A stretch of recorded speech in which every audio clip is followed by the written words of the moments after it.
Imagine um Brasil onde os negros prevaleceram contra os seus opressores.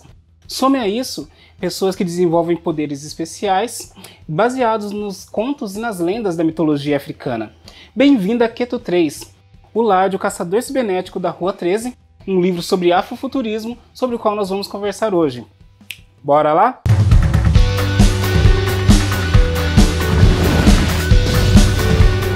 Salve galera, Rodson Donadi na área, sejam muito bem-vindos. Eu sou escritor de literatura de fantasia e no ano passado eu comecei os meus estudos sobre afrofuturismo.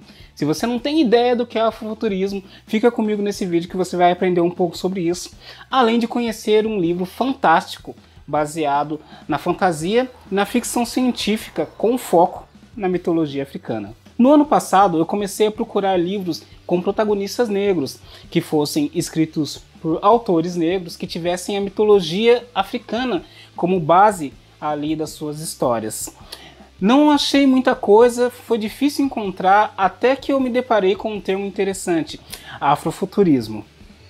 Segundo o blog Preto e Nerd, afrofuturismo é a ideia de um futuro que nasce a partir de perspectivas negras, ou seja, um futuro onde pessoas negras existem e são diretamente responsáveis pelo mundo em que vivem.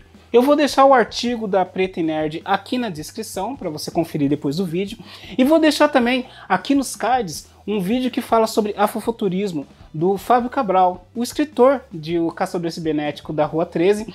Ele é uma das maiores autoridades de afrofuturismo aqui no Brasil, e nesse vídeo você vai conhecer os 4 pilares do afrofuturismo segundo a ótica do Cabral. Em O Caçador Cibernético da Rua 13, Fábio Cabral apresenta elementos da cultura iorubá de uma forma majestosa. A maneira como o Fábio Cabral criou os cenários e todo o background da sua história foi fantástico. É uma coisa maravilhosa, linda, que você precisa. Fantasia e ficção científica se misturam numa trama incrível, apresentando elementos muito ricos da cultura africana, como a ancestralidade e a força do matriarcado. Keto 3, onde se passa a história de O Caçador Cibernético da Rua 13, é uma alusão ao Brasil e aos escravos que foram trazidos para cá. A Cidade das Alturas, como Keto 3 também é chamada, é uma cidade-estado, mais ou menos algo como Brasília talvez, onde as pessoas que vivem lá foram trazidas de um outro mundo. Até em alguns momentos é citado que eles foram trazidos por aliens do mundo onde eles viviam. Uma das referências mais interessantes que aparecem várias vezes no livro é que o antigo lar do povo de Keto 3 ele é chamado de continente, que é realmente uma representação do que era a África, o continente africano, de onde os negros foram trazidos aqui para o Brasil, aqui para a América, para serem uma mão de obra escrava. Ao contrário do que aconteceu aqui no Brasil, o povo de Keto 3 se revoltou contra seus captores, os venceu e acabou se estabelecendo ali nesse novo mundo, dominando ali, criando várias cidades-estados como Keto 3. Fábio Cabral utiliza muito da cultura iorubá para mostrar como seria os dias atuais se o povo negro fosse o povo predominante, fosse o povo que governasse, no caso o Brasil fictício, Keto 3.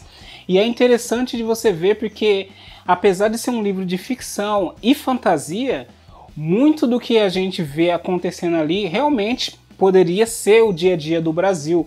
Como, por exemplo, em vez de ser um país onde o patriarcado domina, com presidentes, governadores e prefeitos, a sociedade de Keto 3 é totalmente governada por mulheres, o que é algo bem interessante, pelas sacerdotisas, que tem uma alusão bem grande à importância à importância da mulher, da força dela perante a religião nas tribos africanas.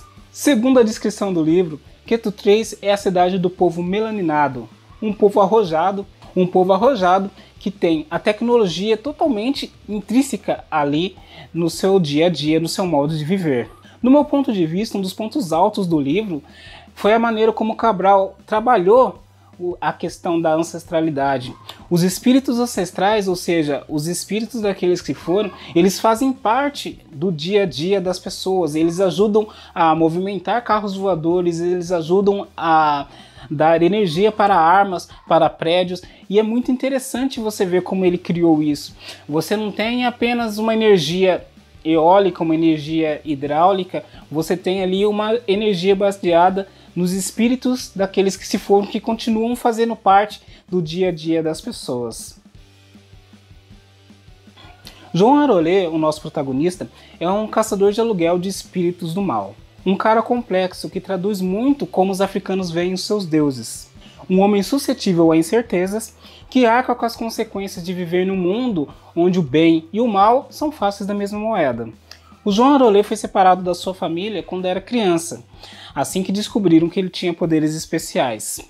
Ele foi treinado e muito da história é mostrada revelando tanto o passado quanto o presente do protagonista, mostrando o seu treinamento, as amizades que ele desenvolveu durante a sua infância ali no centro de treinamento e todas as coisas que o levaram a ser o caçador cibernético que ele é nos dias atuais. Se você está curtindo o vídeo, não deixa de se inscrever aqui no canal, é só você clicar no botão aqui ao lado, que está aqui no canto da tela, ou então clicar no botão inscreva-se e ativar o sininho para você ficar por dentro de todo o conteúdo que eu estou trazendo aqui, sempre baseado em literatura de fantasia, literatura fantástica e também afrofuturismo, que é algo que eu estou curtindo muito estudar.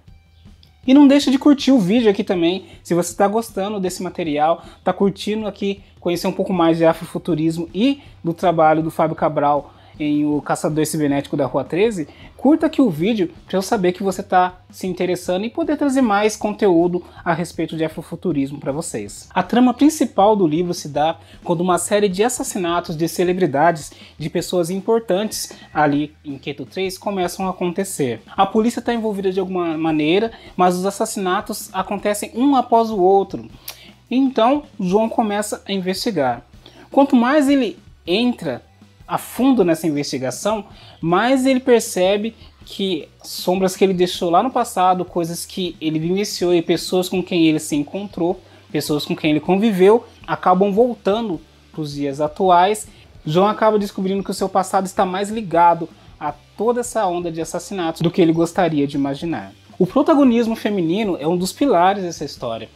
Apesar de João ser o protagonista e todo o ponto de vista da história estar baseado nele, existem algumas mulheres ao redor de João que não são apenas colunas, elas são praticamente as que pegam João pelo braço e o levam, porque se ele não tivesse essas mulheres ao lado dele, a coisa ia ficar muito feia para o nosso caçador. Nina Onize é uma dessas personagens. Ela tem poderes especiais sobre tecnologia e foi graças a ela que o João não morreu num evento que teve no livro e foi ela que fez a parte cibernética do corpo dele. Outra personagem muito importante é a Maria Aroni. Ela é uma curandeira com uma magia de curo muito poderosa que acaba auxiliando o João em vários momentos, mas ela também é o crush, é o par romântico do nosso protagonista. Mas não se engane, ela é uma mulher forte, de atitude, que coloca João no seu lugar mais vezes do que ele gostaria. É uma personagem que eu gostei muito do arco dela e gostaria até que ela tivesse um pouco mais de espaço ali na trama, mas foi uma personagem que eu curti bastante a participação dela na trama do João. E não vamos nos esquecer da nossa querida Jamila. A Jamila é uma adolescente que tem poderes sônicos muito poderosos. Durante a trama, o João e a Nina tentam ajudar a Jamila em alguns momentos a controlar o seu poder, porque ela aparece no livro causando uma destruição daquelas e movimentando ali uma boa parte das forças de Keto 3 para tentarem ali de alguma maneira impedir a menina de destruir a cidade. E tem um gancho muito interessante a respeito da Jamila, que o próximo livro do Fábio Cabral, A Cientista Guerreira do Facão Furioso, a protagonista é ela, é a nossa querida Jamila. E no final do livro tem um gancho muito bacana para a próxima história. Eu não sei como os personagens desse livro, do Caçador Cibernético da Rua 13, vão se relacionar com a Jamila no próximo livro, ou se eles vão mesmo aparecer, mas tem um gancho muito bacana que já te deixa com vontade de fazer a leitura do próximo livro. Eu já comprei o e-book, estou para ler agora no começo do próximo mês e vou trazer também aqui para vocês a resenha, com certeza. O Caçador Cibernético da Rua 13 foi o primeiro livro de afrofuturismo que eu li. Eu curti bastante, já tô com o próximo livro, A Cientista Guerreira do Facão Furioso, também do Fábio Cabral, para ler. Ele também no ano passado, Filhos de Sangue e Osso, da Tomi Adeyemi. Eu falei desse livro aqui também, numa lista de 5 livros que eu trouxe. O link está aqui se você quiser conhecer um pouco mais. E como eu estou apenas começando a garimpar esse universo fantástico do afrofuturismo, e se você tiver alguma indicação de livros de afrofuturismo, deixa aqui nos comentários para mim, serei muito grato a você. Muito obrigado por assistirem até aqui, pessoal. Até a próxima!